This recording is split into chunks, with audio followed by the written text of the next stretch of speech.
Como é que eu vou trabalhar com esse cachorro aqui, filho? Quando der meio-dia, que ela souber que é a hora de você parar, ela sai daqui sozinha. Ela desamarra e vai-se embora, deixa você ir. Vai ficar aqui tucaiando. Oxi. Viu? Fica aí. Aí eu vou trabalhar com esse cachorro aqui no meu pé, o dia todinho, até meio-dia. Até meio-dia. Quando der meio-dia, ela sai daqui sozinha. Aí você vai-se embora. Eu vou trabalhar e ela fica aí tucaiando. Negócio da bexiga, bicho. O cara botou o cachorro pra me tucaiar, eu só posso sair daqui agora meio-dia. Oxi. Oxi, e agora? Eu vou soltar essa bexiga. Oxi, vai-se embora. Oxi.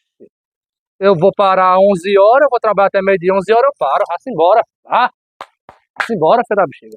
Oxi, eu vou trabalhar até... Eu tô trabalhando na diária, na empreitada não, filho de Deus.